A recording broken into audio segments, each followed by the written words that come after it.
Bon, rebonjour. Un petit point important concernant l'appropriation culturelle.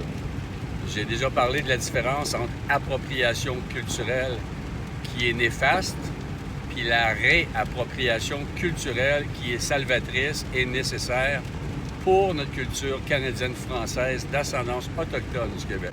Bon, le point que je veux souligner ce matin, c'est essentiel. C'est pas parce que dans ta généalogie, ou bien parce que tu participes à des cérémonies ou à des powwows d'une communauté de Premières Nations, que soudainement, même si ton intention est pure, puis que tu les aimes, que tu es complètement passionné par leur culture, puis par leur manière d'être au monde, c'est pas à cause de ça, et surtout pas que tu dois soudainement dire que tu es un Abénaki, par exemple, puis que c'est ta communauté. Non. Les seules personnes qui peuvent se définir, par exemple, Abénaki, c'est les membres statués en règle, les membres de Premières Nations qui ont une carte qui répond aux normes que le gouvernement exige. C'est clair qu'il y a des personnes qui ont la même descendance, qui ont exactement la même généalogie, puis parfois qui sont moins métissés que beaucoup de membres, par exemple, de la nation Abénaki, mais qui, eux autres, ont décidé ou n'ont pas eu le privilège d'obtenir leur carte, leur statut. Mais même pour ces personnes-là, ils ne peuvent pas dire qu'ils sont des membres de la communauté Abénaki. Ils peuvent dire qu'ils sont des Autochtones sans statut, parce que ça existe. Ils peuvent faire les démarches auprès du gouvernement pour obtenir leur carte, par exemple, d'Abénaki.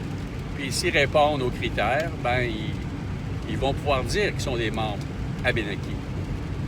Mais encore là, ça risque d'être difficile si tu n'as pas contacté les Abénakis, puis tu leur as pas fait comprendre ta démarche, puis la légitimité de ta démarche. Parce que, au final, ce sont les membres d'une Première Nation puis d'une communauté qui vont définir qui est membre de cette communauté-là.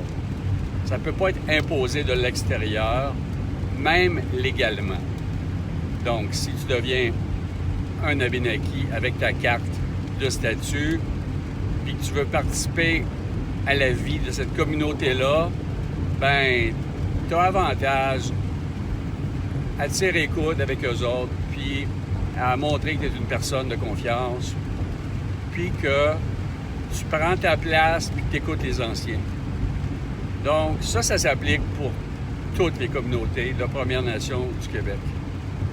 C'est essentiel de le dire parce que si vous agissez autrement, premièrement, c'est de l'appropriation culturelle qui est vraiment pas acceptable au Québec.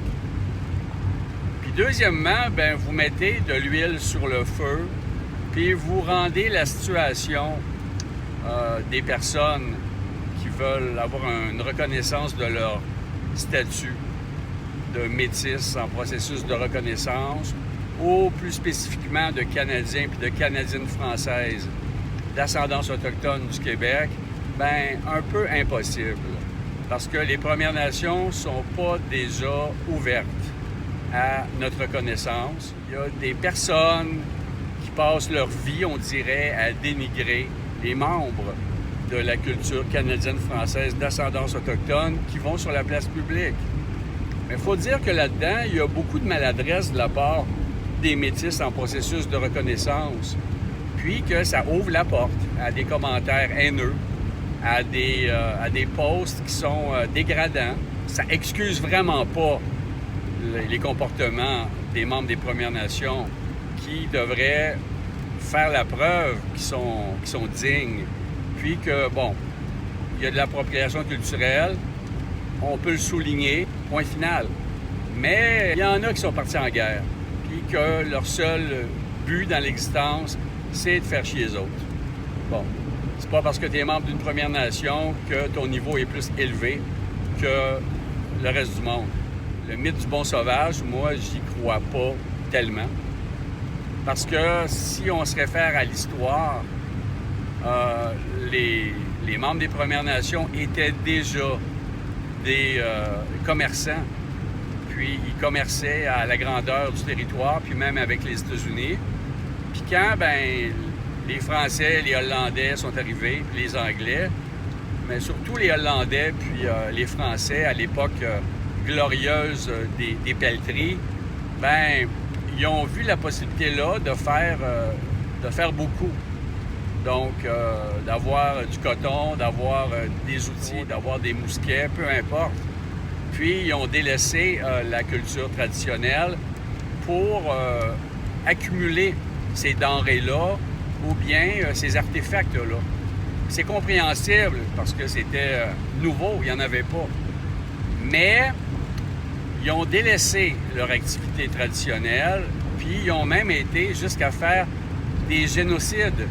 À un moment donné, il n'y en avait plus de castors dans des régions, puis il n'y en avait plus de fourrure. Donc, le mythe du bon sauvage, que le problème vient seulement des colonisateurs, non. Il faut comprendre qu'ils ont trouvé un intérêt commercial à exterminer une grande partie de la faune. Puis qu'une fois que c'est fait, ils ne peuvent pas mettre ça sur le dos des Blancs, entre guillemets.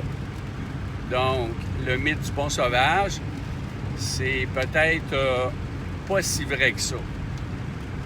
Traditionnellement, avant l'arrivée des Blancs, effectivement, ça devait être pas mal ça. Mais ça ne veut pas dire que tous les membres des Premières Nations étaient des saints, loin de là. C'est des êtres humains. Mais depuis l'arrivée des Blancs, ça a dégénéré en masse. Donc, c'est clair que dans les Premières Nations, il y a des gens qui sont en colère, il y a des gens qui ont été abusés.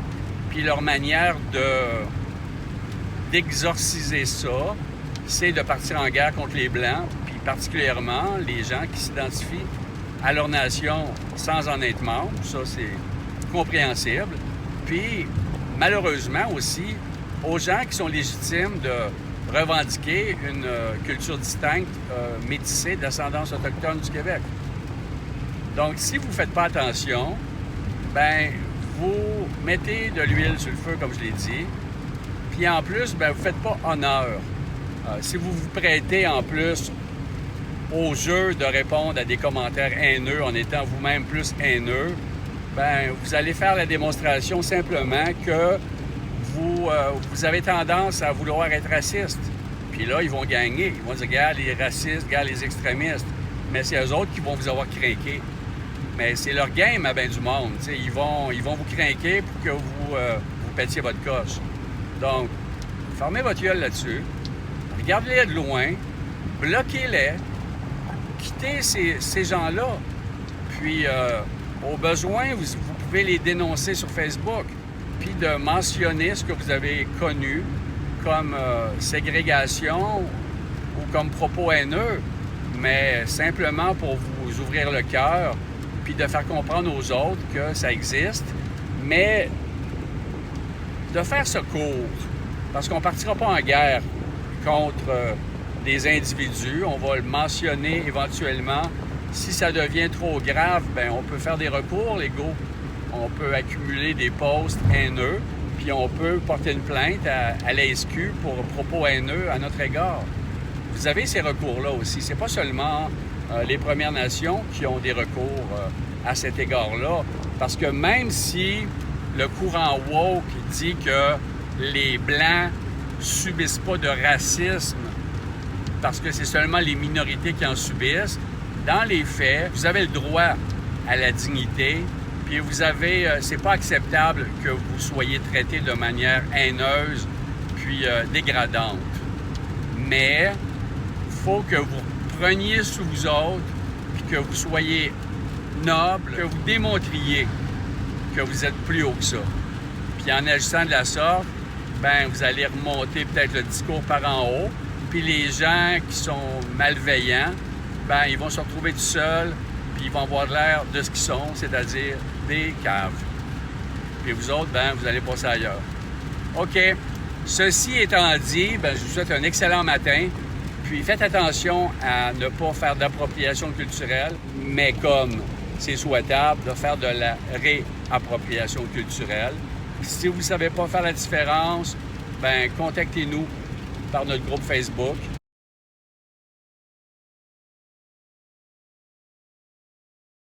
Puis on va faire un post qui va expliquer ça plus clairement, mais ça me semble assez clair, il me semble.